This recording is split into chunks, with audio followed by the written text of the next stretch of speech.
विष्णवे नमः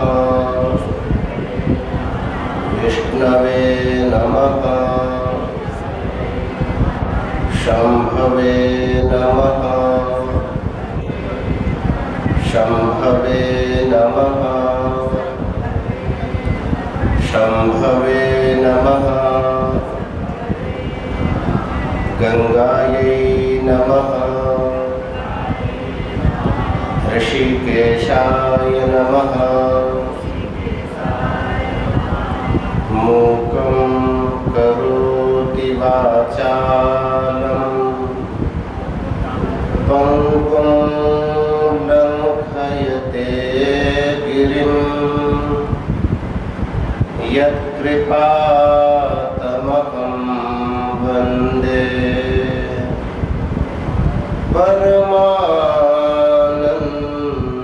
परमानन्दमाधवम्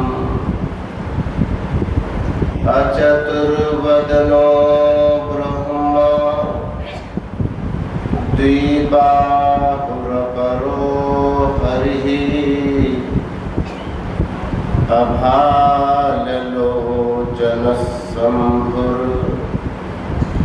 अभाललोचनशम्भुर्भगवान् बादरायणः ॐ नमः परमहंसाय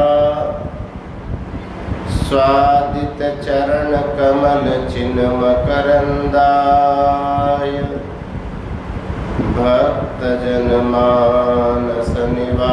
भक्तजनमानसनिवासाय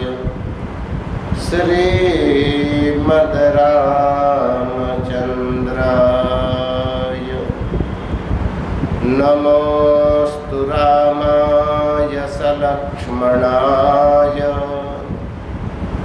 देव्यै च तस्यै जनकात्मजायै नमोऽस्तु रुद्रेन्द्रयमानिलेभ्यो नमोऽस्तु चन्द्रार्कमरुद्गणेभ्यः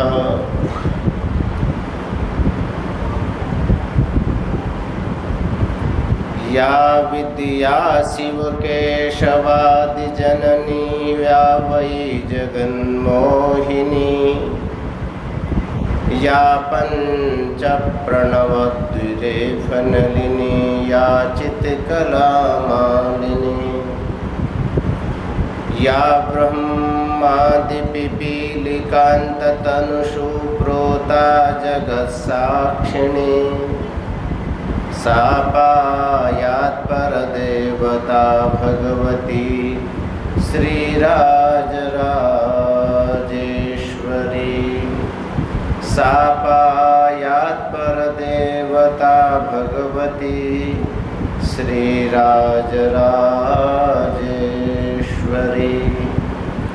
सर्वप्रथम मन और वाणी को परम पवित्र करने के लिए भगवान नाम संकीर्तन, उसके उपरांत भगवान की मंगलमयी चर्चा।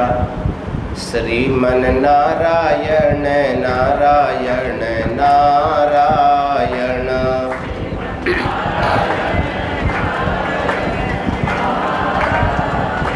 श्रीमन नारायण नारायण नारायण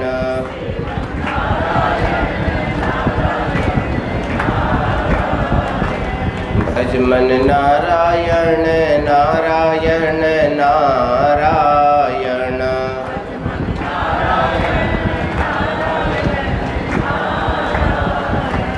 रटमन नारायण नारायण नारायण रटमन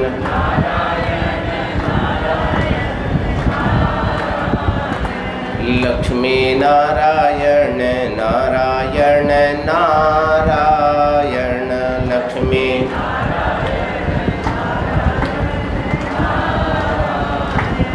घट में नारायण नारायण नारायण घट में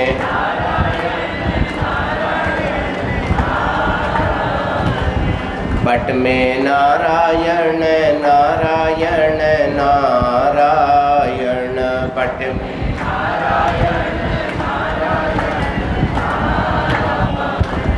भज मन नारायण नारायण नारायण भज मन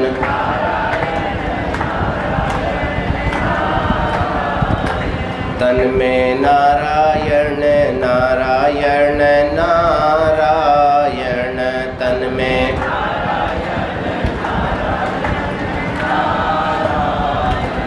मन में नारायण नारायण नारायण मन में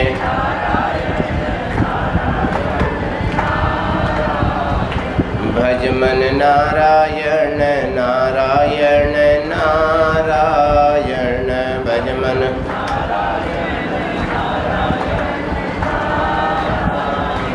रट मन नारायण नारायण नारायण रट मन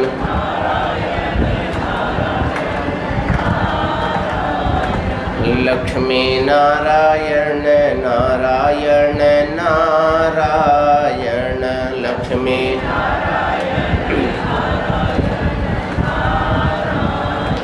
बोलो नारायण नारायण नारायण बोलो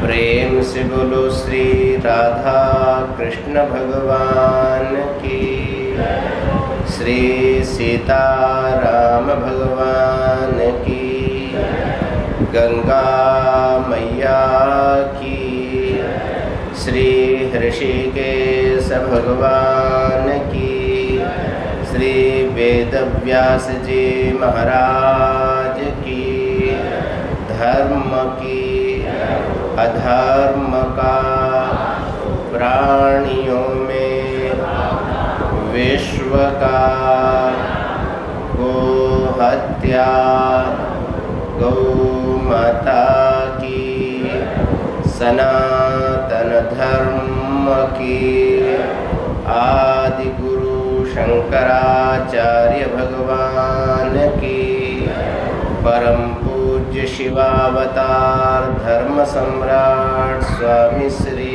करपात्री जी महाराज की अपने अपने गुरुदेव भगवान की आज के आनंद की हर हर महादेव।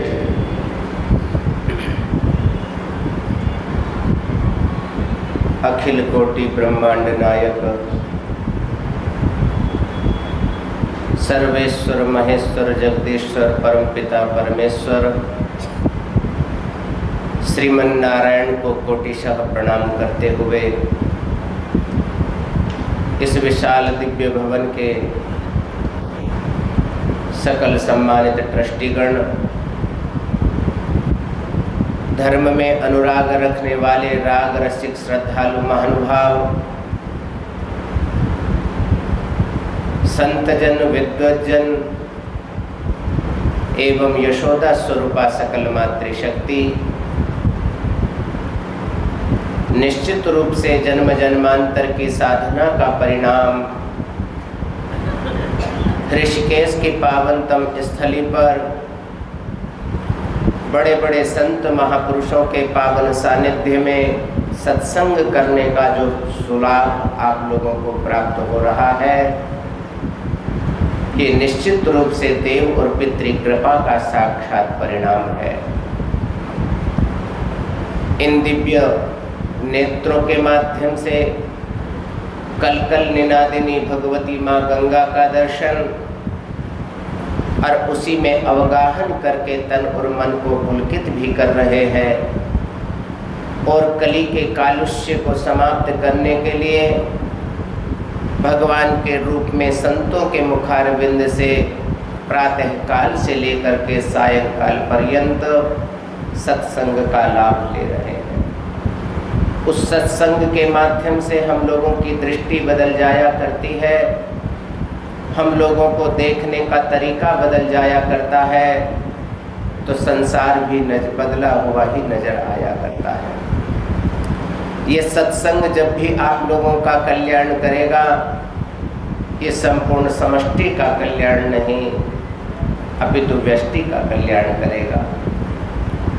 प्रत्येक व्यक्ति जब ये मन में अवधारणा कर लेगा, मेरे को बदलना है, मेरे को संस्कारी बनना है, मेरे को भक्त बनना है, मेरे को भक्ति के मार्ग पर चलना है, तो ये सत्संग अपना कार्य करेगा। सत्संग एक मिश्री है, इस मिश्री को जो अपने मुख में अवगाहन करेगा उसको मिठास की प्राप्ति होगी। सत्संग चलते फिरते लोगों के लिए नहीं, परंतु हाँ यदि दृष्टि आपकी पहुँच जाए और कर्णरंध्र वहाँ पर पहुँच जाए तो वहाँ पर आया हुआ एक शब्द भी अजामिल की तरह हमारा कल्याण कर सकता है।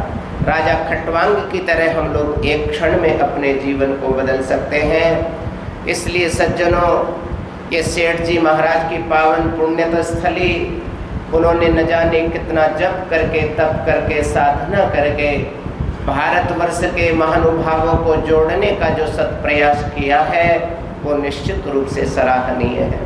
उसी का परिणाम है कि आज असंख्य असंख्य संख्या में आप जैसे भारतवर्ष के कोने कोने से पधार करके अपने जीवन की दिशा और दशा को बदलने के लिए लगे हुए हैं, ये उन्हीं की देन है। इसी क्रम को भक्ति की कल दिव्य चर्चा हम लोग श्रवण कर रहे थे। उस भक्ति के प्रसंग में यद्यपि बिना भक्तों की भक्ति किया, परंतु पहले भक्ति साध्य है और भक्त साधन है।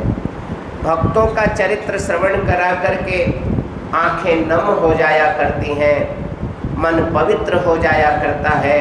हमको ये ज्ञान हो जाता है कि हमारे देश में ऐसे विलक्षण विलक्षण भक्त भी उत्पन्न हुए हैं। ये देश कवि संतों से भरा हुआ है, ये भक्तों से भी भरा हुआ है, ये ज्ञान विज्ञान संपन्न विलक्षण महापुरुषों से भी भरा हुआ है, ये शूरवीरों से भी भरा हुआ है, और ये अनेक रत्नों से भरा हुआ ये आपका विलक्षण भारतवर्ष है। इसलिए सज्जनों, यहाँ पर किया गया गुणगान आपके जीवन को बदलता है। आपके कल्याण के मार्ग पर हम चलना यदि चाहते हैं तो निश्चित रूप से यह माने इसी संसार में बैठ करके हम लोग उस तत्व का दर्शन कर लेते हैं जिस तत्व का दर्शन करने के लिए अन्य योनियों में लाखों लाखों वर्ष हमको व्यतीत करने पड़ जाते हैं।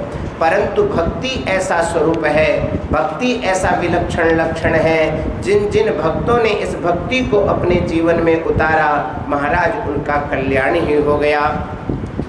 इसलिए यल्लब्ध्वा पुमान सिद्धो भवति, जिस अमृत स्वरूपा प्रेम स्वरूपा भक्ति को प्राप्त करके व्यक्ति आनंदित होता है, प्रमुदित होता है, अंतःकरण निर्मल हो जाया करता है। भगवान के चरित्र को श्रवण करने का लाभ, बोले भगवान के चरित्रों को अथवा भक्तों के चरित्रों को श्रवण करने से जो हमारा पाषाण का हृदय है वो द्रवीभूत हो जाया करता है। वो क्या होता है? उस पाषाण के हृदय को द्रवीभूत बनाने के लिए या तो भगवान के चरित्रों का यशोगान श्रवण किया जाए या भगवान के विलक्षण भक्तों को श्रवण किया जाए तो ये पाषाण का हृदय भी पिघल जाया करता है। अर्थात जो हमारा हृदय है, इस हृदय को द्रवीभूत बनाना ही भक्ति का कार्य है।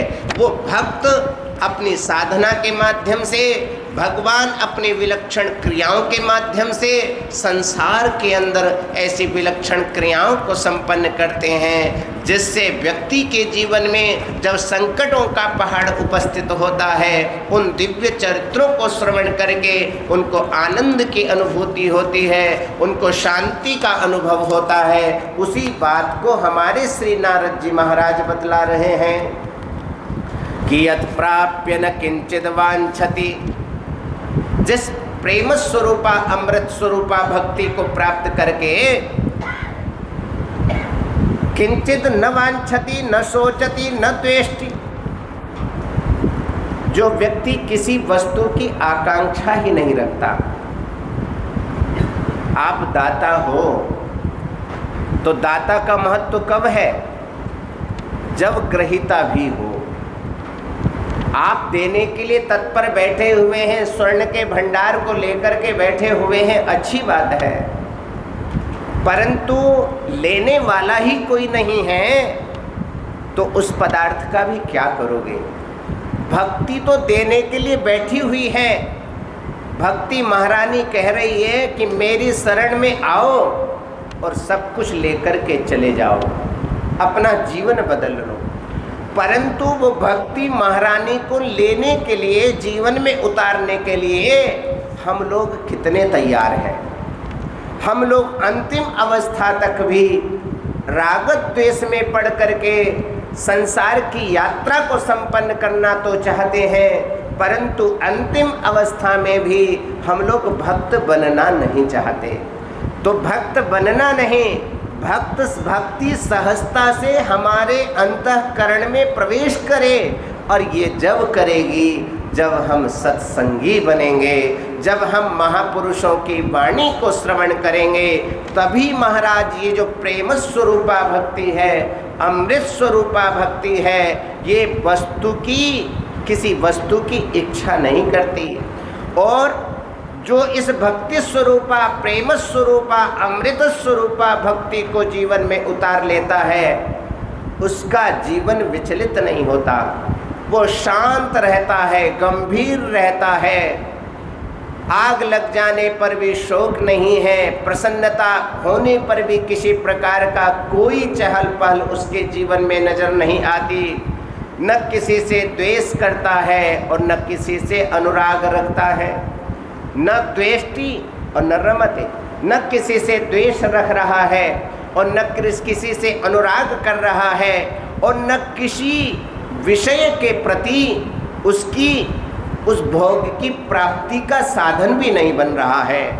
उसको किसी प्रकार का उत्साह जब नहीं होता, तब महाराज वह व्यक्ति उन्मत्त हो जाता है। मनुष्य क्या हो जाता है? वो भक्त बन जाया करता है। तो भक्त बनने के बाद स्तब्धो भवति आत्मा रामो भवति, उसका मन शांत हो जाता है। प्रशांत चित्ताय जितेन्द्रियाय प्रहीण दोषाय यथोक्त कारणे गुणान्वितायानुगताय सर्वदा प्रदेय में तत्सततम मुमुक्षवे। मोक्ष की अभिलाषा रखने वाले व्यक्ति को अपने अंतःकरण को शांत कर लेना चाहिए, अपनी इंद्रियों को अपने अंकुश में लाना चाहिए। सुनना बहुत चाहते हो तो कभी कभी बीच में बैठ करके सुनना बंद करो। कभी कभी देखना बहुत चाहते हो तो संसार में बैठ करके इन आँखों को बंद करो। कभी कभी त्वचा का स्पर्श बहुत अच्छा लगता है, कभी कभी त्वचा के अनुभव को भी बंद करो। इस प्रकार से संसार में रहते हुए ही जब हम इंद्रियों का उपभोग करना बंद कर देते हैं तो वो इंद्रियां आपके अंकुश में आ जाया करती हैं। बहुत खाने का मन है तो आप फीका खाओ, उबला हुआ खाओ। हम लोगों ने सुना है, देखा है, समझा है, बड़े बड़े महापुरुषों का जो भोजन प्रसाद हुआ करता है वो विलक्षण हुआ करता है। आप लोग भी सब्जी खाते होंगे, आप लोग दाल खाते होंगे, तो सब्जी जब खाते हैं तो कैसी होती है? कैसी होती है साहब? लौकी का स्वाद लिया है? खट्टी होती है, मीठी होती है, फीकी होती है, तीखी होती है। वस्तुतः जो लौकी का स्वाद है वो सज्जनों हम लोग लेते ही नहीं हैं।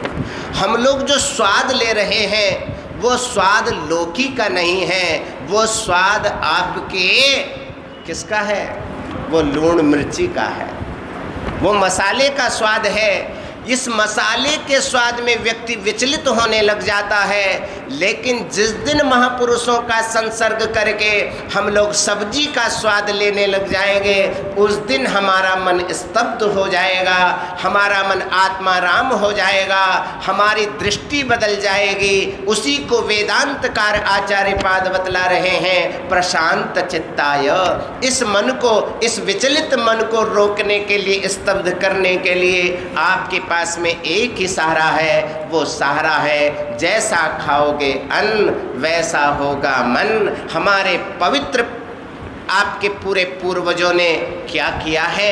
बोले जो भोजन का रसास्वादन किया है वो आनंदित होकर के किया है, वो प्रमोदित होकर के किया है, वो पवित्रता पूर्वक किया है। वो आज के भोजन के जैसा भोजन नहीं कि जहाँ चाहो वहाँ खा लो, जहाँ चाहो वहीं किसी भी मुद्रा में आप लोग भोजन का स्वाद कर लो, उससे मन विचलित हुआ करता है। पवित्रता पूर्वक अपने जीवन को निभाते हुए, निर्वाह करते हुए और इन मसालों के ऊपर कंट्रोल रख करके यदि हम शाकादी का, हम कंदमूलों का यदि व्यंजन का उपभोग करते हैं तो मन हमारा स्तब्ध होता है। उसी बात को नारद जी महाराज बतलाने का कार्य कर रहे हैं कि महाराज इस मोक्षगामी बनने के लिए मुमुक्षु व्यक्ति को क्या करना पड़ेगा? बोले अपनी आत्मा का दर्शन तो करना ही करना पड़ेगा।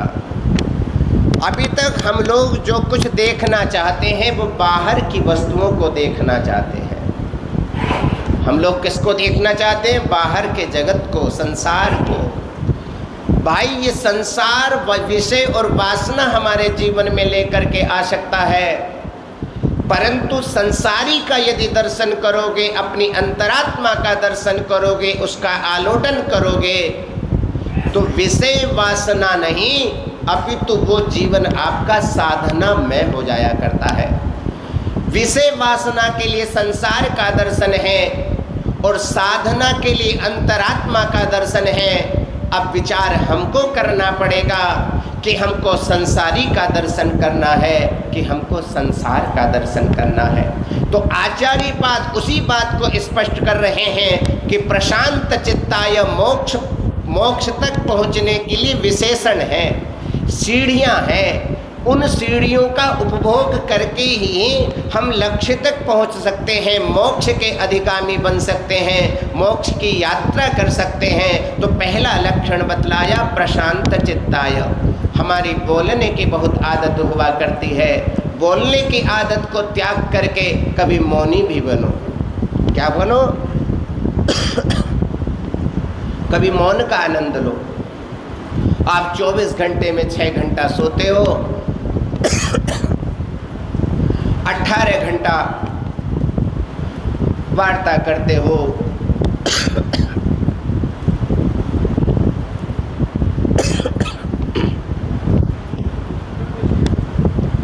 तो वो जो 18 घंटा है उसमें प्रशांत चित्ताय, आप उसमें शांत अवस्था में रहो, मौन का आलंबन करो।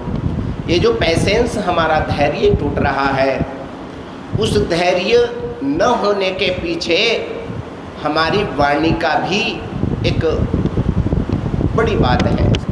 हम जो बहुत अधिक बोलते हैं, अधिक बोलने से पाप भी हो जाया करता है। जो अधिक बोलेंगे तो निरर्थक भी बोलेंगे, अनर्गल भी बोलेंगे, और वाणी का जो साधन है, वाणी का जो धर्म है वो मितभुक, कम बोलो, अच्छा बोलो, हितप्रद बोलो, कल्याणप्रद बोलो, तब ये वाणी सार्थक हुआ करती है।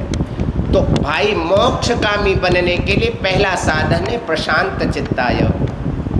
हम लोग शांत अवस्था में, हम लोग आनंद की अवस्था में, हम लोग प्रसन्नता की अवस्था में आनंदित रहते हुए, मौन का अवलंबन करते हुए कम से कम 1 घंटा प्रातःकाल उठते हो, उठते ही बोलना नहीं है। जब तक ठाकुर जी की समर्चना न हो जाए तब तक मौन का आश्रय प्राप्त करो, तब जाकर के हम उस लक्ष्य तक पहुंचने के अधिकारी बनते हैं। दूसरी विशेषता बतलाई प्रशांत चित्ताय जितेंद्रियाय।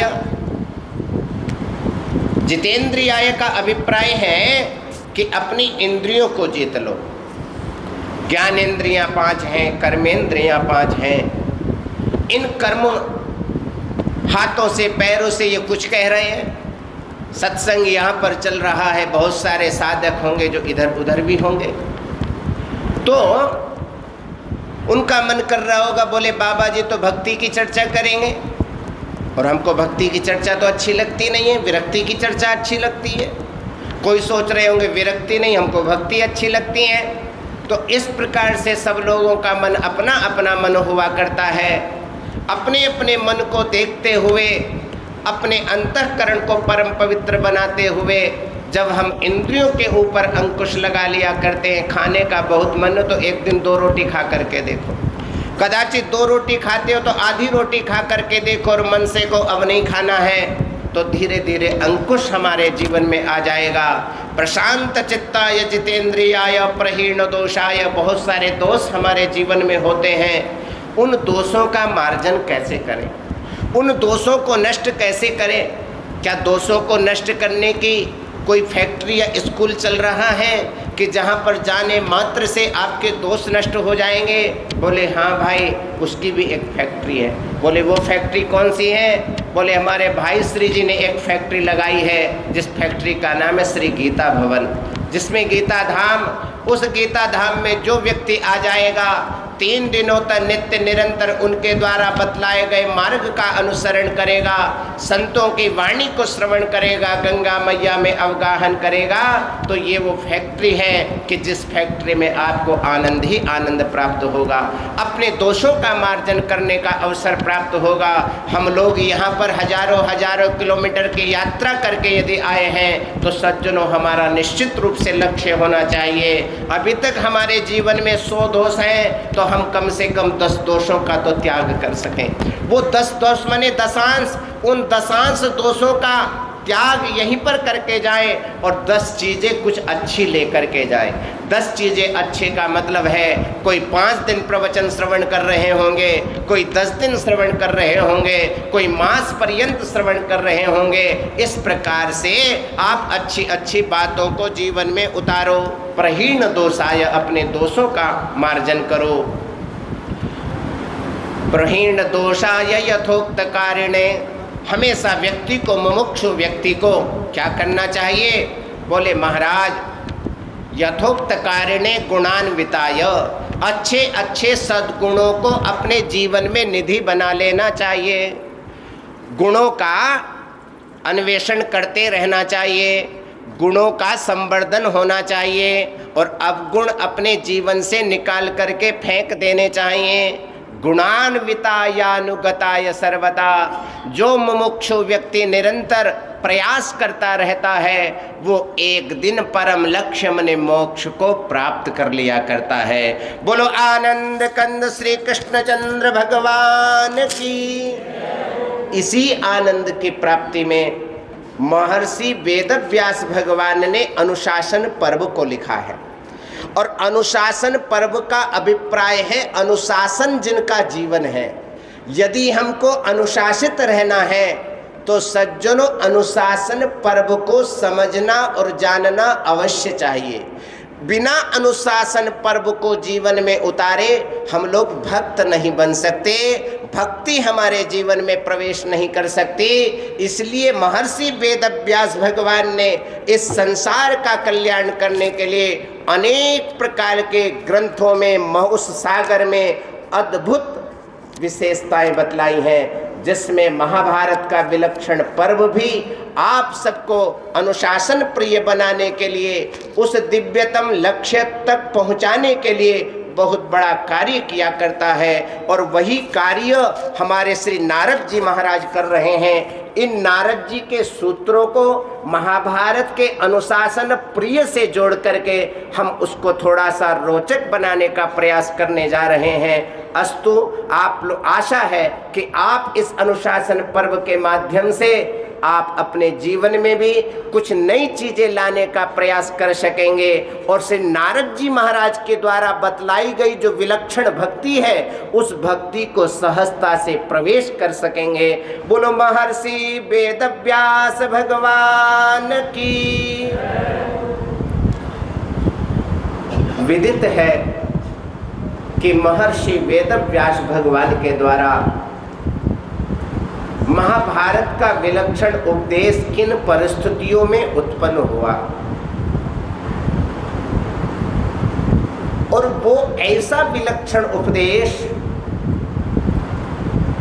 कि महाराज जो भी उसका श्रवण करता है, अशांत व्यक्ति शांत हो जाता है। क्या हो जाता है? शांत हो जाया करता है। जिसका मन विचलित होता है उसका मन स्तब्ध हो जाता है, और जिसकी कदाचित कोई संसार की कामना भी हुआ करती है, वो कामना भी इस विलक्षण पर्व के श्रवण कर लेने मात्र से पूर्ण हो जाया करती है। और कदाचित यदि पूर्ण ही संपूर्ण उसका आनंद ले ले तब तो जीवन ही बदल जाया करता है। तो यहाँ पर भी नारायणं नमस्कृत्य नरं चैव नरोत्तमं देवीं सरस्वतीं व्यासं ततो जयमुदीरयेत्। सर्वप्रथम श्रीमन नारायण भगवान को प्रणाम किया जा रहा है, और नरम चैव नरोत्तमम, उत्तम गुण विशिष्ट श्रीमद राघवेंद्र भगवान को प्रणाम किया जा रहा है,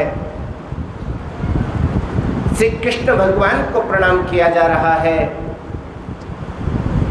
मां शारदा को प्रणाम किया जा रहा है, और महर्षि वेदव्यास भगवान को प्रणाम किया जा रहा है।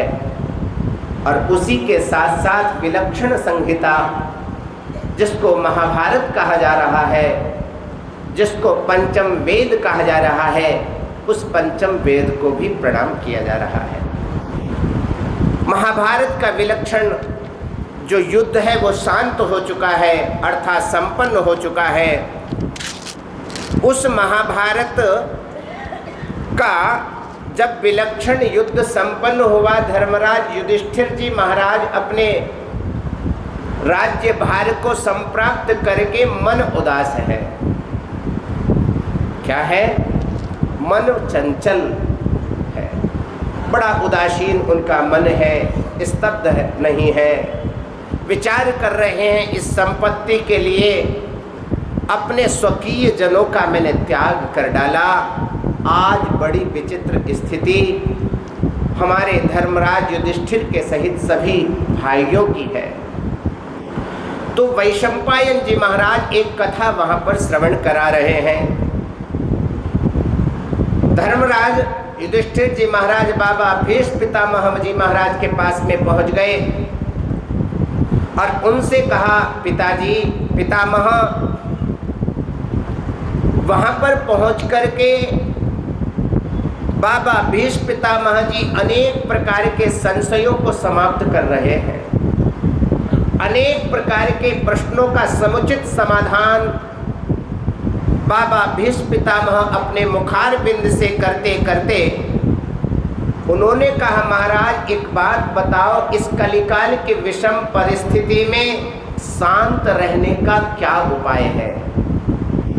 प्रत्येक प्राणी के पास में जाओ वो अशांति ही दिखलाई पड़ता है। सब शांति को प्राप्त करने के लिए कोई गुरु के पास जाता है, कोई गंगा मैया के पास जाता है, कोई यमुना मैया के पास जाता है, कोई माला का सहारा लेता है, कोई शास्त्रों का सहारा लेता है, कोई तीर्थों का सहारा लेता है, परंतु लेता अवश्य है। महाराज वो शांति कैसे प्राप्त होंगी? और आपने शांति के अनेक प्रकार के उपाय भी बतलाए हैं। उन सकल उपायों को श्रवण करके भी अभी हमारा मन शांत नहीं है। क्यों? बोले महाराज वो कुरुक्षेत्र जहाँ के लहू लुहान आज भी रक्त रंजित है, मेरे को ऐसा लगता है मैंने अपने आत्मीय जनों को और उन बाणों से विद्ध करने के बाद में, बाणों से ग्रस्त करने के बाद में जो अपराध बोध आज मेरे को हो रहा है, उसके लिए मैं क्षमा चाह रहा हूँ। प्रभु, हमको ऐसा लगता है मेरे से तो अच्छा दुर्योधन ही निकला। दुर्योधन की प्रशंसा कर रहे हैं। बोले आज कम से कम वो अपनी इस दृष्टि के माध्यम से इस दशा को तो नहीं देख रहा। प्रभु ऐसा कोई उपाय बतलाइए जिससे मन हमारा शांत हो जाए। हम मन को शांत करने के लिए नारद जी महाराज का एक सूत्र पकड़े, यज ज्ञात्वा मत्तो भवति स्तब्धो भवति आत्मा रामो भवति। जिस विलक्षण भक्ति को प्राप्त करके मन स्तब्ध हो जाता है, विचलित मन शांत हो जाया करता है, और जब मन शांत होता है तभी आप अंतरात्मा का दर्शन कर पाते हो। उसी अंतरात्मा का दर्शन कराने के लिए महर्षि वेदव्यास भगवान शांति का उपाय बतला रहे हैं। वो आपका मन कैसे शांत हो सके। उन्होंने एक विलक्षण प्रसंग सुनाया। कहा कि महाराज एक वृद्धा गौतमी ब्राह्मणी है और बड़ी अवस्था है, वृद्धा मैया है, हमेशा निरंतर हाथों में माला लेकर के साधना करती रहती है। एक दिन की बात है, साधना करते करते करते करते एकमात्र बालक था और उस बालक को भी एक सर्प ने डस डाला। अब आप विचार करो, एक ही माँ हो, एक ही पुत्र हो, और उस पुत्र वृद्धा का सहारा वह पुत्र, और उस पुत्र को भी किसी सर्प ने डस डाला हो, तो उस माँ का हृदय शांत होगा कि अशांत होगा। मन माँ का विचलित हो गया। सर्प ने उस बालक को जैसे ही डसा, महाराज एक व्याध आया, उस व्याध का नाम अर्जुन था। उसने उस सर्प को पकड़ लिया और उस सर्प को पकड़ करके उस वृद्धा माँ के पास में लेकर के आया और आवेश में बोला, माँ बता, इस नीच, इस बाल हत्यारे ने तेरे बालक की हत्या करी है, इसने उसको काटा है, अब बता मैं क्या करूं। ब्रूहि क्षिप्रम महाभागे बध्यताम केन हेतुना अग्नौ प्रक्षताम एष छिद्यताम खंडशोऽपि वा। अब बता, इस बाल हत्यारे सर्प ने मैं इसको काटूं कि इसको जलाऊं, इसको मारूं या क्या करूं, ये बतलाने की आप कृपा करें। कदाचित कलयुग की माँ होती तो वो अपने हाथों से तत्क्षण ही कल्याण कर देती, परंतु वो कलयुग की माँ नहीं है। उसके रग रग के अंदर धैर्य रूपी विशिष्ट गुण हैं। उस वृद्धा मात ने कहा, बेटा इस सर्प को छोड़ दो। क्यों? बोले इसका कोई दोष नहीं है, इसके मरने पर भी मेरा पुत्र तो जीवित होगा नहीं, तब क्या लाभ है इसको मारने से। इसको मारने से मेरा पुत्र यदि जीवित हो जाए तो कदाचित विचार भी किया जाए, परंतु महाराज इसलिए नास्मिन हते पन्नगे पुत्र को में संप्राप्तते लुप्त जीवितम वही। महाराज वो स्थिति तो मेरी प्राप्त हो नहीं सकेगी। बार बार उस अर्जुन नामक व्याध ने उस वृद्धा माता को उकसाया कि किसी प्रकार से अपने मुख से कुछ बोल दे, लेकिन उस वृद्धा गौतमी मैया ने उस सर्प को मारना स्वीकार नहीं किया। तब सर्प बोला, अरे लुब्धक अर्जुन, इसमें ये बतलाओ मेरा क्या दोष है। इस बालक से मेरी कोई शत्रुता थोड़ी है, मुझे तो काल की आज्ञा हुई है, मुझे तो काल की आज्ञा हुई थी, मैं परतंत्र हूँ। जैसे यजमान के घर पर जाकर के हवन करने वाले होता को कुछ नहीं मिलता, वैसे ही मुझे भी क्या फल मिलेगा। मैं किसी को डसूं, किसी को खाऊं, किसी को मारूं, मेरे ऊपर जैसी आज्ञा हुई मैं वैसा करने लग गया। यथा हविन से जुह्वाना मखे वही लुब्ध कर्तुजः। इसलिए भीष्म जी महाराज ने धर्मराज को बतलाया।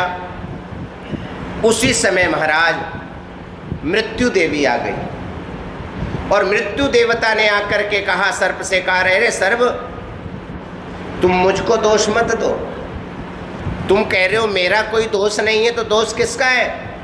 तो मृत्यु कह रही है मेरे को दोष मत दो, मुझे तो काल ने प्रेरित किया था। मुझको किसने प्रेरित किया? काल ने प्रेरित किया है, इसलिए काल ही दोषी है। महाराज इतने में ही सभा लगी हुई थी, काल भी पहुंच गया। और जैसे काल भी पहुंचा, बोला अरे व्याध, इस बालक का जो विनाश हुआ है, इस सर्प ने इस बालक को जो डसा है, इसमें मेरा भी कोई कारण नहीं है, अपितु इस बालक के डसने में इसका जन्म जन्मांतरीय कर्म ही कारण है। अर्थात अपने कर्म के प्रभाव से, कर्म के कारण से सर्प ने इस बालक को डसा है। जैसे धूप छांव की तरह, जैसे धूप और छांव एक साथ रहा करती हैं, काया और छाया एक साथ रहा करती है, उसी प्रकार से कर्ता और कर्म भी एक साथ रहा करता है। इन सब की बातें जब उस वृद्धा गौतमी मैया ने श्रवण करी, कहा भाई भाई कोई दोषी नहीं है, बालक के कर्म के अनुसार इसका जीवन ही इतना था। इस प्रकार से पूरे इतिहास को सुनकर के उस वृद्धा गौतमी मैया का हृदय शांत हो गया। क्यों? बोले मृत्यु मैया का भी दर्शन कर लिया, सर्प का भी दर्शन कर लिया, मारने वाले का भी दर्शन कर लिया, और सब कुछ देख कर के माँ के समझ में आ गया कि इस संसार में यदि कोई बड़ी वस्तु है तो उसका नाम है काल। कालः सर्वस्य कारणम, न कोई व्यक्ति बुरा हुआ करता है, न कोई अच्छा हुआ करता है, परंतु जैसा समय आ जाया करता है, वो समय के अनुसार व्यक्ति बदलता हुआ भी नजर आया करता है। इसलिए इस वृद्धा मैया ने जब इस इतिहास को देखा तो उनको शांति मिल गई। सब लोग, सर्प भी अपने स्थान पर, व्याध भी अपने स्थान पर, मृत्यु भी अपने स्थान पर, काल भी अपने स्थान पर चले गए। और भीष्म जी महाराज कहते हैं, धर्मराज तुम भी अब अपना शोक त्याग दो। जो आप हमेशा अपने शोक को बढ़ाने का कार्य कर रहे हो, अब उस शोक को शांत कर दो, त्याग दो, क्योंकि सर्वम काल कृतम मन्ये, अष्टादश अक्षोहिणी सेना जो विनष्ट हुई है, सर्वम काल कृतम मन्ये, ये सब काल ही विचित्र था। जब जब 13 दिवसों का विलक्षण काल आया करता है, इसी प्रकार के विप्लव देश में पड़ा करते हैं। अभी भी जो आषाढ़ का कृष्ण पक्ष आने वाला है, वो कृष्ण पक्ष बहुत अच्छा नहीं है, वो भी 13 दिवसों का है। वो 13 दिवसों का जब जब कोई पक्ष आएगा, सज्जनों, उस समय नाना प्रकार के उपद्रव देश के अंदर दिखलाई पड़ा करते हैं। अभी आषाढ़ का कृष्ण पक्ष बड़ा घाती है देश के लिए, और उस समय महाभारत की रचना कराने वाला भी वही त्रयोदश पक्ष था, दिवसों का पक्ष था। इसलिए महाराज आत्माराम बनने के लिए मन को स्तब्ध करना चाहिए, मन को शांत करना चाहिए। उस मन की शांति में अनुशासन प्रिय हो करके अनुशासन पर्व को यदि हम जीवन में उतारते हैं तो हम अनुशासित भी हो जाते हैं, हमारी शिक्षा भी बदल जाया करती है, हमारे दीक्षा भी बदल जाया करती है, और जो अनुशासन प्रिय होता है वो भगवत प्रिय हो जाता है, भगवान का प्रिय हो जाता है। बोलो आनंद कंद श्री कृष्णचंद्र भगवान की। 7वें सूत्र में श्री नारद जी महाराज बतला रहे हैं कि मन को धैर्य पूर्वक हम लोग स्तब्ध कर सकते हैं, उस विचलित मन को हम शांत कर सकते हैं अनेक प्रकार की यशोगाथाओं को श्रवण करते करते। परंतु महाराज वो जो भक्ति है, सानय कामय माया निरोध रूपत्वात्, वो कामना युक्त नहीं है, वो तो निरोध स्वरूपा है, निस्वार्थ भक्ति है। निस्वार्थ जो भक्ति हुआ करती है वो आपको लक्ष्य मार्ग तक जल्दी पहुंचा दिया करती है। कोई बम्बई जाना हो तो अनेक प्रकार के संसाधन हैं, कोई ट्रेन से यात्रा करता है, कोई फ्लाइट से यात्रा करता है, कोई गाड़ी से यात्रा करता है, कोई पैदल यात्रा करता है। तो जैसा उपकरण रूपी साधन पकड़ोगे, उस साधन के अनुरूप समय की व्यवस्था अपने आप संपादित हो जाएगी। उसी प्रकार से जो मुमुक्षु व्यक्ति है, वो मोक्ष को यदि प्राप्त करना चाहता है, तो मोक्ष तक पहुंचने के लिए भक्ति रूप जो साधन है, उस भक्ति में भी जो प्रेम स्वरूपा अमृत स्वरूपा भक्ति है, उस प्रेम स्वरूपा अमृत स्वरूपा भक्ति में परमार्थ स्वरूपा भक्ति का उपार्जन हमारे जीवन में होना चाहिए। वो निस्वार्थ भूत हो करके जब हम भक्ति साधना करेंगे तो हम लक्ष्य प्राप्त तक, लक्ष्य मार्ग तक जल्दी पहुंच जाएंगे। नहीं तो महाराज हमको प्रकारांतर से वहां पर पहुंचना पड़ेगा, डायरेक्ट हम लोग पहुंच नहीं सकते। तो कहा फिर, बोले निरोधस्तु लोक वेद व्यापारन्यासः, लौकिक और वैदिक समस्त कर्मों के त्याग को निरोध कहते हैं। निरोध कहते हैं समस्त प्रकार के वैदिक और लौकिक जितने उपाय हैं, इनके त्याग को निरोध कहते हैं। बोले इसका मतलब क्या हुआ कि सब हम लोग अपने कर्म को भूल करके केवल निस्वार्थ कर्म संपादित करने लग जाए? बोले नहीं नहीं, निस्वार्थ का मतलब ये नहीं है। निस्वार्थ का अभिप्राय यहाँ पर इस प्रकार से समझना चाहिए कि जो कर्म आप अभी तक अपने उदर पूर्ति के लिए कर रहे हो, वो उदर पूर्ति का साधन परमात्मा की प्राप्ति का साधन है।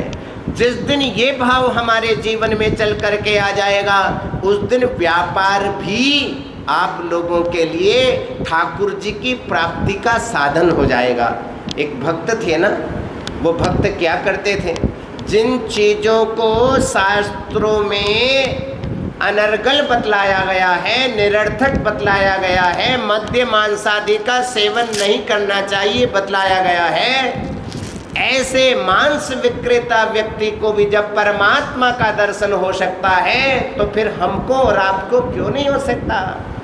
वो मांस विक्रेता ठाकुर जी की बट्टी से ही मांस का विक्रय किया करता है। उस समय उसके बाद सिलबट्टे नहीं होते थे, 10 किलो 20 किलो 50 किलो के बाट नहीं हुआ करते थे। वो ठाकुर जी को अर्थात गंडकी की नदी से निकले हुए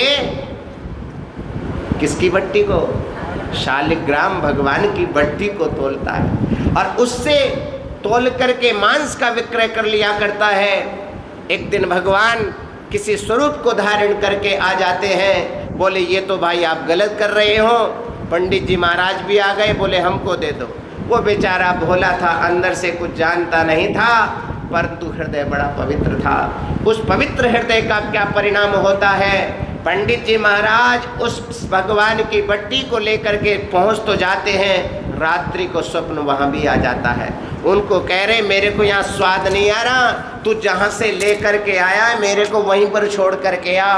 और उस मांस विक्रेता से कहा अच्छा तुम्हारा पेट भर गया, मेरे को रखने में तुमको कोई परेशानी हो रही थी।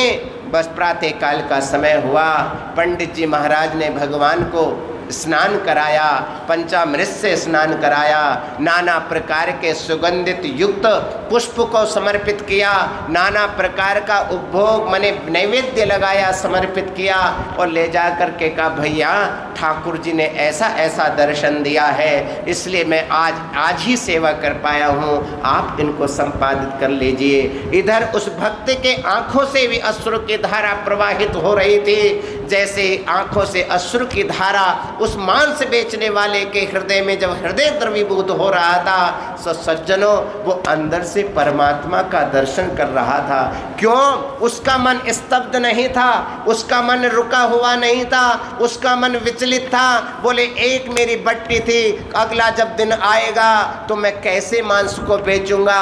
वो कोई भावना के अनुसार नहीं जुड़ा हुआ था, उसका स्वार्थ था, परंतु निस्वार्थ उसका प्रेम दिखलाई पड़ रहा था। भगवान कहते हैं एक बार तुम आंखों से गंगा और यमुना की धारा को निकाल करके देखो, तुम 4 कदम चलोगे, मैं 400 कदम आगे चल करके दिखाऊंगा।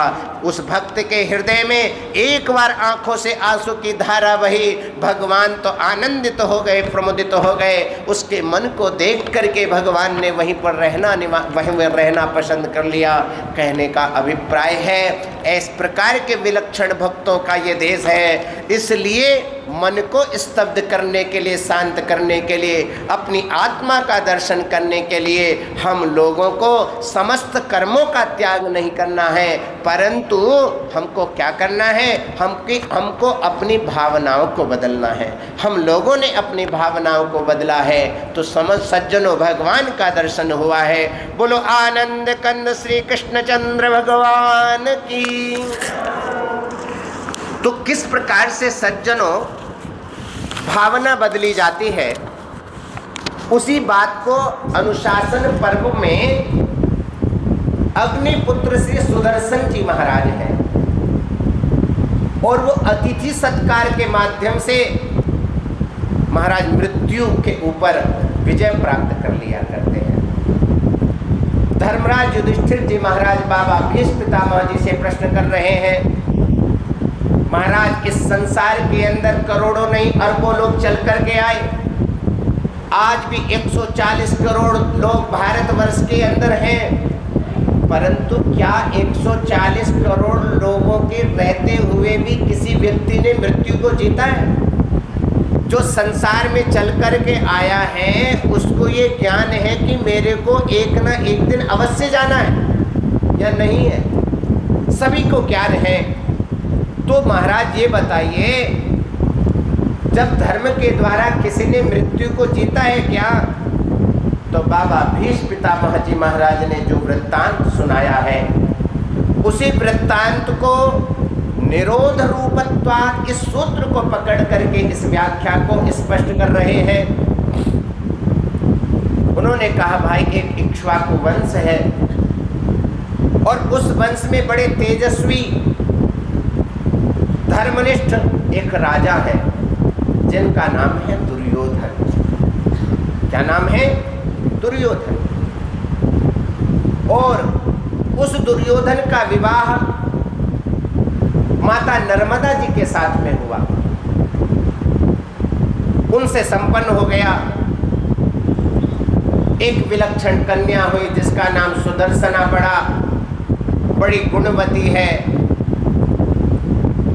एक दिन अग्निदेव भगवान ब्राह्मण बन करके आ गए। अग्नि भगवान ने अपने स्वरूप को परिवर्तित किया और विप्र बन करके आए और कहा कि ये जो आपकी विलक्षण संपन्ना कन्या है सुदर्शना, इसको हमको दे दो। पिता ने मना कर दिया, दुर्योधन ने मना किया।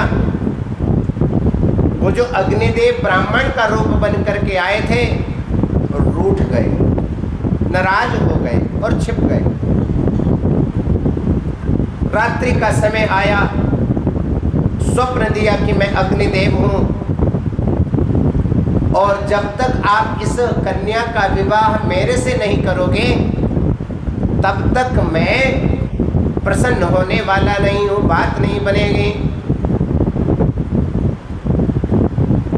महाराज अंततोगत्वा विवाह हुआ,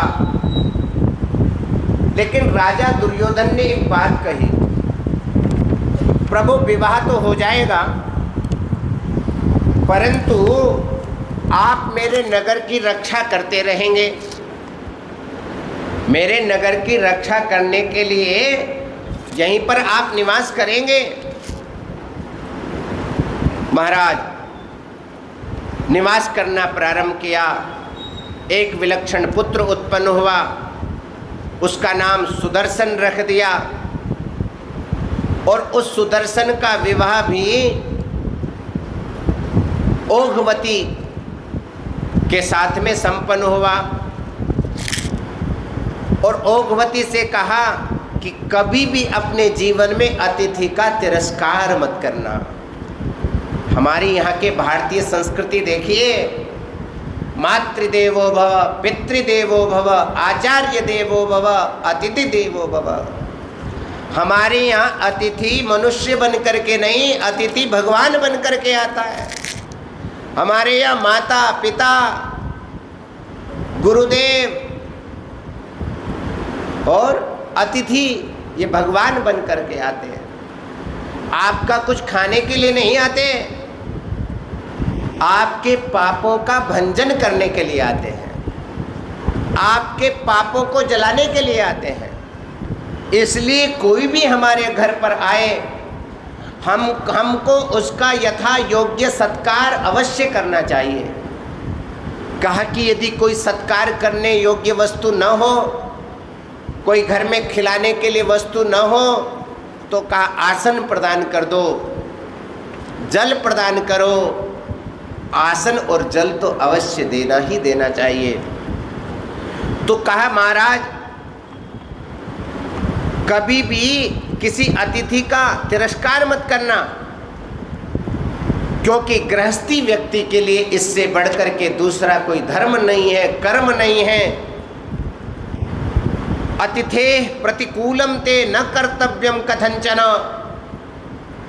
गृहस्थानां च शुश्रोणी नातिथेर्विद्यते परम।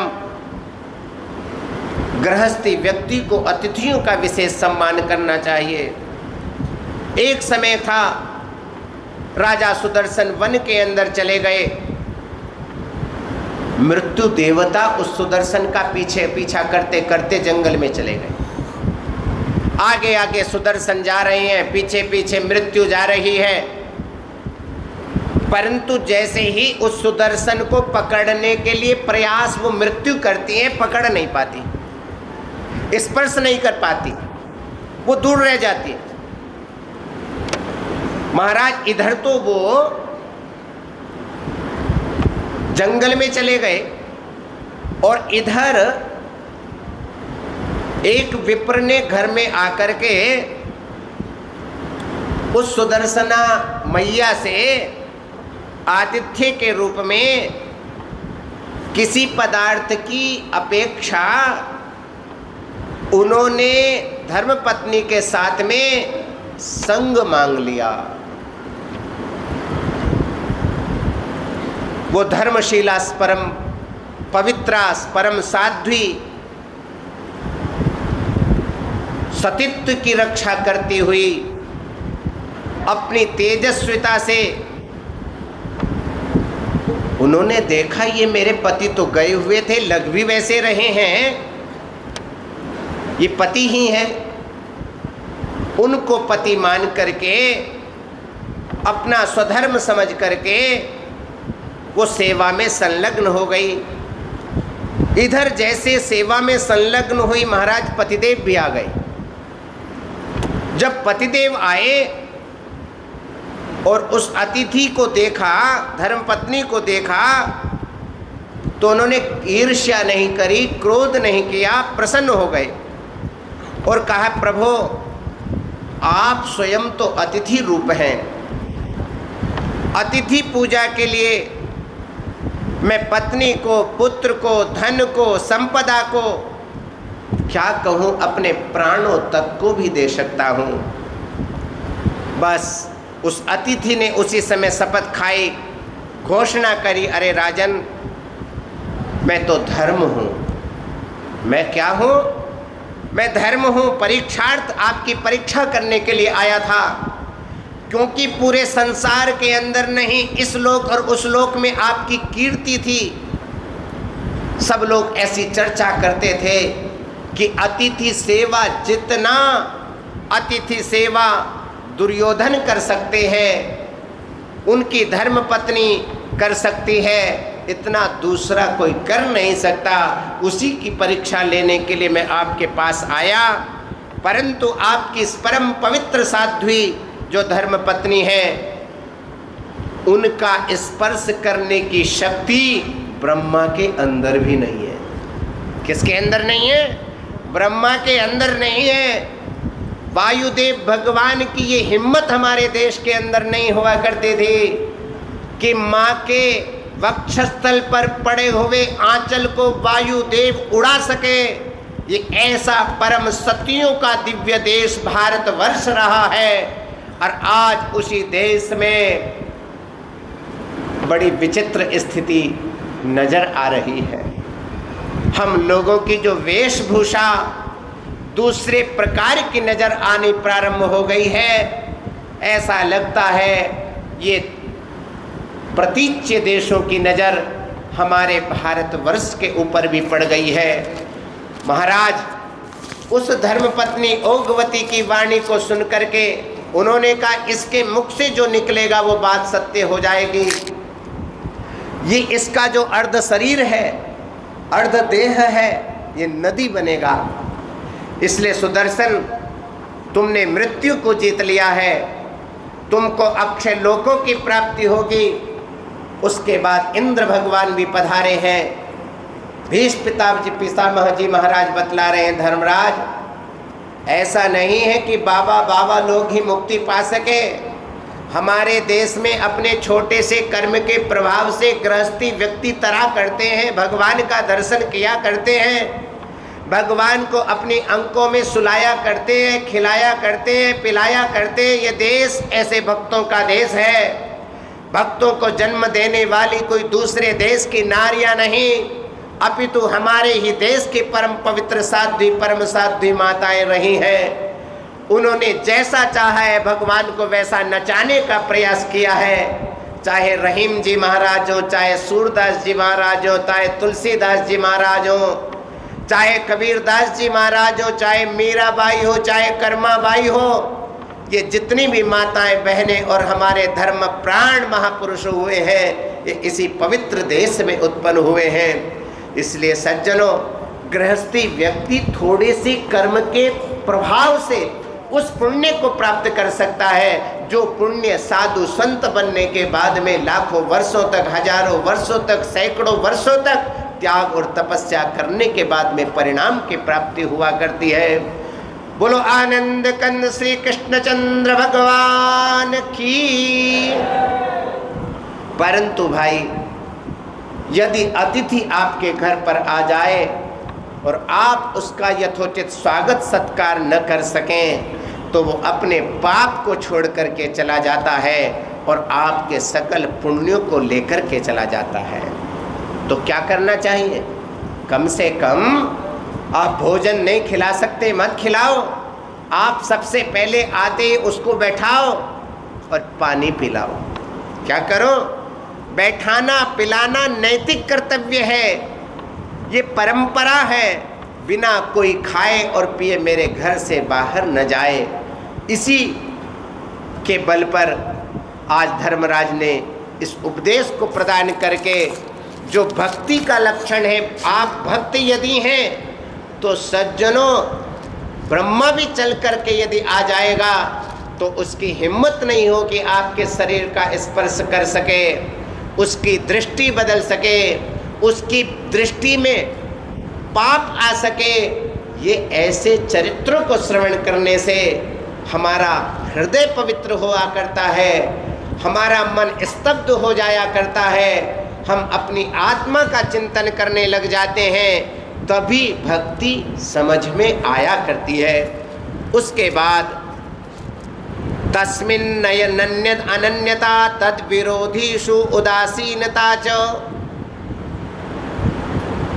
वो प्रेम स्वरूपा अमृत स्वरूपा जो विलक्षण भक्ति है,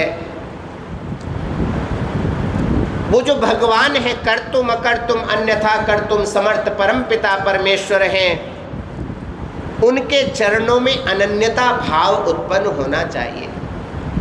वो अनन्यता कहाँ से आएगी? अनन्य कैसे बनोगे? उस अनन्य बनने के लिए एक विलक्षण इतिहास सुनाया जा रहा है। क्या सुनाया जा रहा है? एक इतिहास सुना रहे हैं। धर्मराज जी महाराज ने एक प्रश्न किया, बाबा एक बात बताओ, क्षत्रिय होकर के भी विश्वामित्र जी महाराज ने जो दुर्लभ है ब्राह्मणत्व, उसको कैसे प्राप्त किया? आप समझ रहे हो? विश्वामित्र जी महाराज ने ब्राह्मणत्व तो कैसे प्राप्त कर लिया, जबकि ये बात बिना देहांतर हुए संभव नहीं लगती। देहांतर मनासाध्य कथम स ब्राह्मणो भवत्। लेकिन महाराज दूसरा भी एक मतंग ऋषि हुए, लेकिन उनको वो लक्षण प्राप्त नहीं हुआ, शरीर प्राप्त नहीं हो पाया। तो बाबा भीष्म पितामह जी महाराज ने जो बात बतलाई, वही बात हम आपको बतलाने का प्रयास कर रहे हैं। एक भरत वंश के बड़े विलक्षण राजा हुए, जो यज्ञ कर्म में हमेशा रत रहा करते थे, यज्ञ ही यज्ञ किया करते थे। वो राजा का नाम था अजमेढ़। क्या नाम था? अजमेढ़। उनसे जन्नू जी महाराज हुए और उसी कुल में आगे चल करके कुशिक हुए और कुशिक जी के कुल में गाधी महाराज हुए। गाधी ने पुत्र को उत्पन्न करने के लिए एक विलक्षण यज्ञ किया, पुत्रेष्ट यज्ञ, जिसको सोम यज्ञ कहा जाता है। जिस प्रकार से दशरथ जी महाराज ने अपने घर के आंगन में किलकारी सुनने के लिए गुरुदेव भगवान के द्वारा बतलाए गए मार्ग का अनुसरण करके पुत्रेष्टि महायज्ञ संपादित करके राम लक्ष्मण भरत और शत्रुघ्न को पाया है, उसी प्रकार से गाधी जी महाराज भी पुत्रेष्टि यज्ञ करके सोम यज्ञ संपादित कर रहे हैं। यज्ञ संपन्न हुआ तो संतति निश्चित रूप से होनी ही होनी है। एक गुणवती विलक्षण सत्यवती नाम की कन्या उत्पन्न हुई और जब वो कन्या उत्पन्न हुई, उसकी प्राप्ति हुई, तो ऋचिक महर्षि थे। वो ऋचिक महर्षि ने 1000 श्वेत वर्ण के जो घोड़े हुआ करते हैं, और उसमें भी विलक्षण विशेषता, एक कान जिनका काला है, ऐसे घोड़े नहीं मिलेंगे। एक कान जिनका काला है, ऐसे 1000 घोड़े दे करके ऋचिक महर्षि ने इस सत्यवती मैया से विवाह किया। वो ऋचिक जी महाराज ने वो घोड़े कहाँ से प्राप्त किए? संसार में तो इस प्रकार के घोड़े नजर में आते नहीं हैं, तो उन्होंने वरुण देव भगवान की उपासना करी। ऋचिक महर्षि ने वरुण देव भगवान की उपासना करके कान्यकुज माने जो कन्नौज जिसको कहा जाता है, गंगा मैया का वहां पर भी तट है, वहां पर उस अश्व तीर्थ पर वरुण देव भगवान की उपासना करके 1000 घोड़ों को प्राप्त किया था।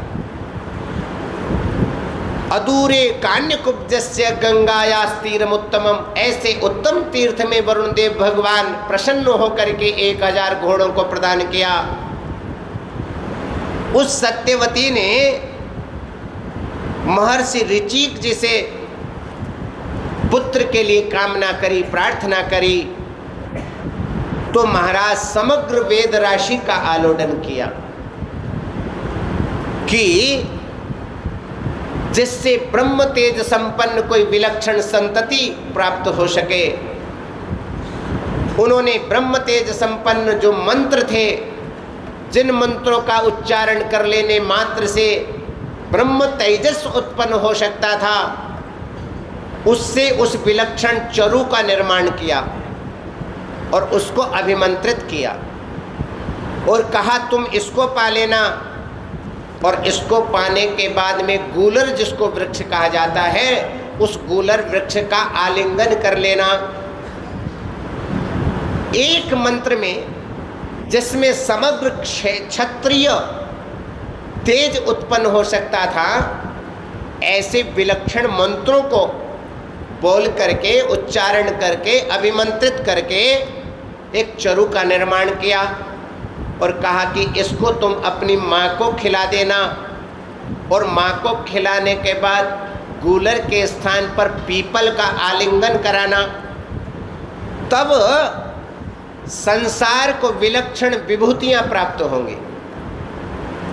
दिव्य ज्ञान विज्ञान संपन्न, ब्रह्म तेज संपन्न और बल वीर्य संपन्न विभूतियां प्राप्त होंगी। इन दोनों ने स्त्रियों का जैसा स्वभाव हुआ करता है उस चरु को बदल दिया, वृक्षों में भी बदलाव कर दिया। लेकिन ऋषि तो ऋषि हुआ करते हैं, वो सूक्ष्म चिंतक विचारक मनीषी हुआ करते हैं। जैसे ही उस चरु का उन्होंने पान किया, उसके लक्षण ऋषि को समझ में आ गए। सूक्ष्मदर्शी जो ऋषि थे वो जान गए और बोले देवी अनर्थ हो गया। देवी ने कहा क्यों अनर्थ हो गया? बोले जो तुम्हारा पुत्र होगा वो भयंकर कर्म करने वाला होगा, रौद्र कर्म करने वाला होगा, सबको रुलाने वाला होगा। और तुम्हारा जो भाई होगा वो बड़ा धर्मात्मा होगा। सत्यवती ने प्रार्थना करी है, हाथ जोड़े, कहा महाराज मेरे से अनर्थ हो गया। उन्होंने कहा अच्छा, तो कहा चलो। कहा भाई पौत्र जो होगा उसमें क्षत्रिय के अनुसार शौर्य और कौर्य का पराक्रम जिसके अंदर होता है उसको क्षत्रिय कहा जाता है, वो आएगा। और वो साधारण नहीं, वो जमदग्नि पुत्र कहलाएगा। कौन कहलाएगा? वो जमदग्नि नंदन बनेगा। वही परशुराम जी महाराज आगे चल करके हुए हैं। और इधर वो विश्वामित्र जी महाराज ब्रह्म तेज संपन्न जो हुए, वो विश्वामित्र जी महाराज का जन्म हुआ। विश्वामित्र जी महाराज वस्तुतः आपके और हमारी तरह संतान नहीं है। वो जो ऋषि हैं उनकी उत्पत्ति विकृत उत्पत्ति नहीं है, अपितु क्या है? बोले वो यज्ञ चरु के माध्यम से बनी हुई संतति है।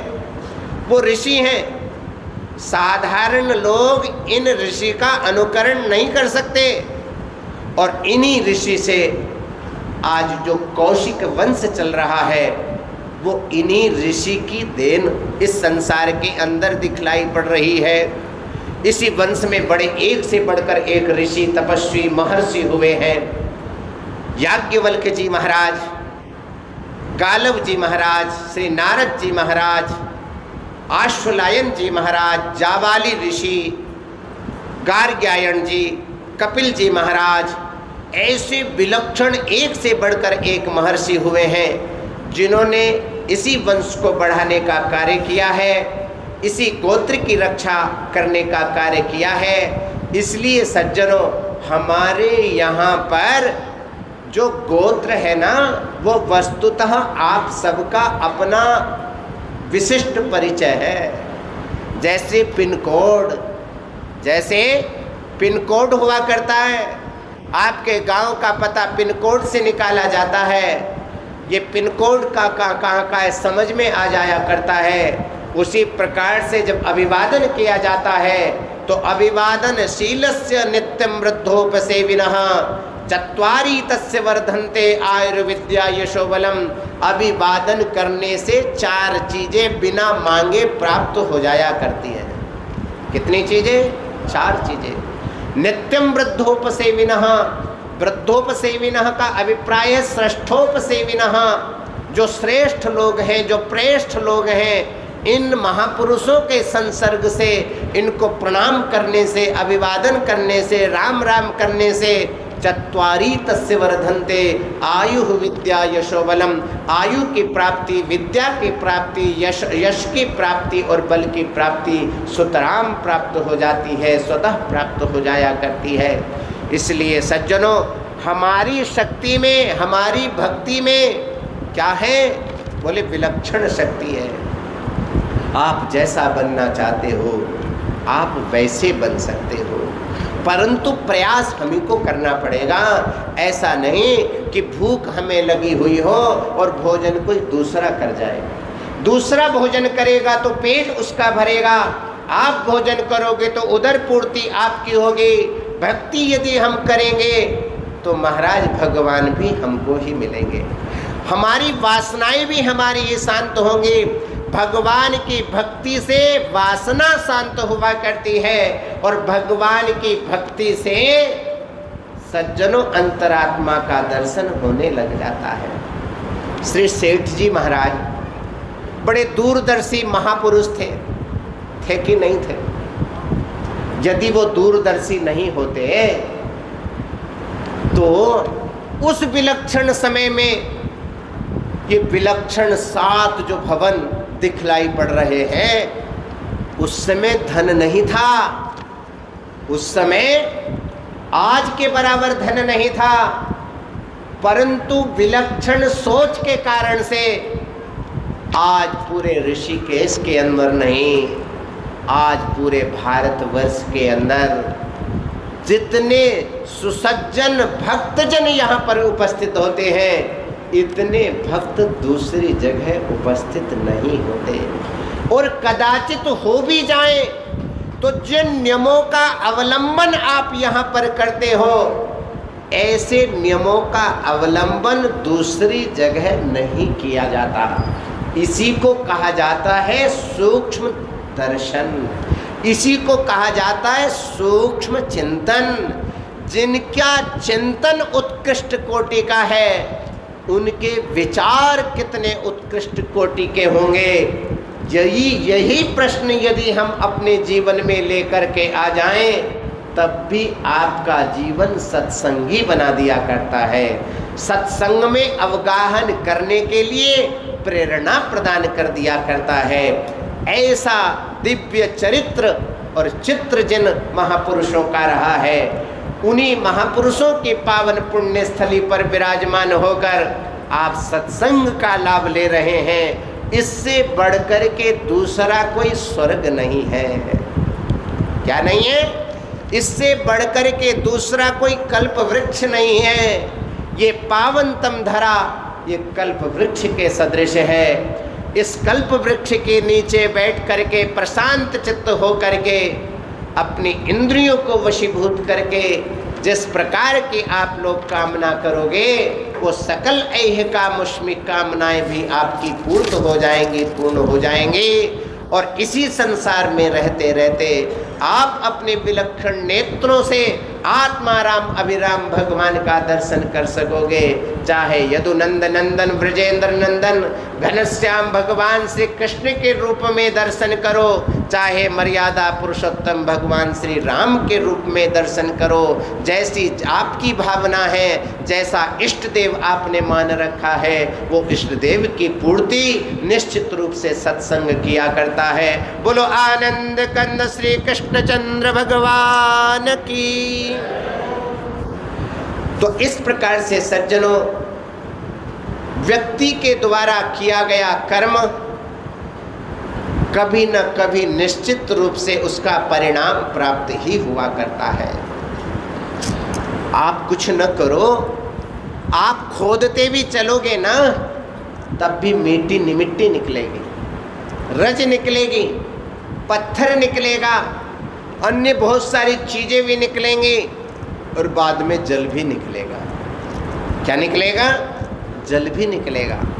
और जल ना भी निकले तो दूसरी वस्तुएं निकलेंगी। इसी प्रकार से प्रतिदिन लोगों का प्रायः प्रश्न हुआ करता है, महाराज जी भगवान की हम साधना तो अवश्य करते हैं, परंतु मन स्थिर नहीं रहता। अरे भाई, मन स्थिर कैसे रहे? 60 साल तक तो विषय और वासना के चक्कर में हम लोग पड़े रहे, विषय व्यापार इत्यादि कर्म संपादित करते रहे। अब आकर के भगवान की माला को पकड़ा है, माला को जिसने पकड़ लिया, माल उसके पास अपने आप आ जाया करता है। माला रूपी वो धन है। जिन जिन लोगों ने, भक्तों ने माला का संबल प्राप्त किया, उनको कभी माल की कमी नहीं रही। उनकी सकल ऐहिका मुष्मिक कामनाएं भी पूर्ण होती चली गईं और उनकी सकल इच्छाएं पूर्ण हो गईं। माला जितनी अच्छी होगी, माला का जप जितना आपके पास में अधिक होगा उतनी यात्रा सुगम आपकी बन सकेगी। जब यहाँ से चल करके जाओगे तो उस समय यहाँ का कमाया गया धन आपका यहीं पर रह जाएगा। परंतु जो धन आपने निस्वार्थ प्रेम से निस्वार्थ भूत होकर के जो कमाया है वो सज्जनों आपके साथ में चल करके जाएगा। जो आपको इन आँखों से दिखलाई नहीं पड़ेगा, वहाँ पर आपको अनेक प्रकार की जो यातनाएं प्रदान की जाती हैं, उन यातनाओं से बचने के लिए इस बल को, इस माला रूपी धन को अवश्य कमाना चाहिए। इस माला का संबल आपके पास में होगा तो धन तो आपके पास जहाँ जाओगे वहीं प्राप्त हो जाएगा। परंतु माला का धन इसी भारतवर्ष में कमाया जा सकता है। इस माला के धन से आप लोग ऋषि बन सकते हो, आप तपस्वी बन सकते हो, आप महर्षि बन सकते हो, जो चाहते हो वैसा वैसा बन सकते हो, वो बन सकते हो। इसलिए भाई इस माला को अधिक से अधिक करें। प्रातः काल में कम से कम यहाँ तो गंगा मैया का पावन निर्मल और अंतःकरण को पुलकित करने वाला कलकल निनाद भी आपकी कर्ण रंध्रों के माध्यम से प्रविष्ट होता है, तब भी आनंद की धारा बहने लग जाती है। जब स्नान करते हो तब भी सज्जनों आनंद आया करता है। इस प्रकार से आपके अंतःकरण में जब दया का सागर उड़लता है तब सज्जनों भक्ति का उद्रेक उत्पन्न हुआ करता है। और जब भक्ति का उद्रेक उत्पन्न होता है तभी वो आत्माराम समझ में आया करते हैं। अच्छा, एक बात पूछते हैं, कौन कौन है जो हंसना जानते हैं भाई? अच्छा, हंसना जानते हो ना? भाषा समझ में आवे को नहीं आवे? आवे तो सब जानो कि कोई कोई जाने? सगराई जानो? हंस सकते हो, अच्छी तरह समझ लो। आप भाई हंस लेते हो? अच्छा, रोते कौन कौन हो? रोना किस किस को आता है? नहीं आता ना? देखो, इस देश में हंसना बहुत बड़ी बात नहीं है और परमात्मा ने अपनी अहित की कृपा बरसा करके मानव तन को हंसने के लिए प्रदान किया है। परंतु जितना महत्वपूर्ण विषय हंसने का है उससे न जाने कितना अधिक महत्वपूर्ण विषय रोने का है। किसका है? रोने का है। भगवान जब भी मिलेंगे रो करके मिलेंगे। जब भी आपका हृदय पिघलेगा तो आपके पाषाण रूपी हृदय को पिघालना पड़ेगा और उस पाषाण रूपी हृदय को पिघालने के लिए भक्ति को द्रवीभूत बनाना पड़ेगा। जब तक आप अपने नेत्रों को पुलकित नहीं करोगे, अपने मन को आनंदित नहीं करोगे, तब तक वो आत्माराम पूर्ण काम निष्काम भगवान की प्राप्ति इन नेत्रों से नहीं हो सकती। इसलिए हम लोग यदि इन नेत्रों से भगवान का दर्शन करना चाहते हैं तो कभी कोठरी के अंदर जाकर के एकांत में उस भगवत तत्व की प्राप्ति के लिए रुदन करना प्रारंभ कर लो। जिस दिन हम उस भगवान की प्राप्ति के लिए रोने लग जाएंगे उसी दिन भगवान अपने ज्ञान वैराग्य के माध्यम से, भक्ति के माध्यम से हमारे अंतःकरण में प्रविष्ट होकर के आपके हृदय को निर्मल बनाने का कार्य करेंगे। चूँकि वो जो रुदन होता है वो रुदन जब तक नहीं होता जब तक भक्ति का प्रवाह आपके शरीर के अंदर संचारित न हो। इसी भक्ति का उद्रेक बढ़ाने के लिए और अपने अंतःकरण को शांत चित्त बनाने के लिए हम लोगों को रुदन अवश्य करना चाहिए। आप एकांत में बैठो, ऐसे दिव्य चरित्रों को श्रवण करो जिन चरित्रों को श्रवण करने से ये आंखें पवित्र हो जाएं। ये गंगा और यमुना हो सकता है तन और मन को पवित्र करती हो, परंतु भाई भगवान को नहीं प्राप्त करा सकेंगी। भगवान को प्राप्त कराने के लिए तो उस गंगा और यमुना का स्मरण करके आपको अपने शरीर के अंदर लाना होगा और अपने शरीर के इन दोनों नेत्रों से जब आप अपने शरीर को रोमांचित करोगे, स्नान करोगे, तब भगवान का दर्शन होगा, तब भक्ति का प्रवेश होगा। इसलिए भक्त बनने के लिए हंसना जरूरी नहीं, अपितु रुदन करना जरूरी है। यदि बात अच्छी लगे तो सज्जनों, इस रुदन की क्रिया को अपने जीवन में भगवत तत्व की प्राप्ति के लिए अवश्य हम लोगों को जीवन में उतारना चाहिए। प्रेम से बोलो मर्यादा पुरुषोत्तम भगवान श्री राम की। कंदराओं में बैठ करके बड़े बड़े संत, महंत, महापुरुष, आप जैसे साधक जन सज्जनों रुदन किया करते हैं। क्या करते हैं? रुदन किया करते हैं। हम कहते हैं आपको मंत्र नहीं आता, यंत्र नहीं आता, तंत्र नहीं आता, कोई जरूरत नहीं। आपको रामचरितमानस पाठ नहीं करना आता, आपको गीता जी समझ में नहीं आती, कोई बात नहीं। हम मंत्र तंत्र के लिए उपदेश नहीं कर रहे, आपको कम से कम हंसना तो आता है। आप भगवान के लिए यदि हंसने भी लग जाओ तब भी भगवान मुस्करा देंगे। भगवान के लिए रुदन करने लग जाओगे, भगवान तत्क्षण आपको दर्शन दे देंगे, आनंदित कर देंगे। क्योंकि रुदन करने में यदि शक्ति नहीं होती तो ये भारत की हमारी अबलाएं माताएं, ये जब भी इनका मन अशांत हुआ करता है तो ये कोने में जाकर के उस सुख शांति के प्रदात्री शक्ति रुदन का कार्य संपन्न करके अपने मन को शांत किया करती हैं। आप लोग भी जब आपका मन बहुत विचलित हुआ करता है, चूँकि मनुष्य का, मानव का, पुरुष का जो हृदय होता है वो बहुत बड़ा पाषाण का जैसा होता है, उसके आँखों से जल्दी आंसू दिखलाई नहीं पड़ते। परंतु जिस दिन ये मनुष्य उस भगवत तत्व की प्राप्ति के लिए रुदन करने लग जाता है, उसी दिन सत्संग समझ में आ जाता है और उसी दिन प्रत्येक व्यक्ति सत्संगी बन जाता है। यही आज की भक्ति का परम लक्ष्य है, यही परम हमारा उपदेश है। श्री राम जय राम, जय जय राम।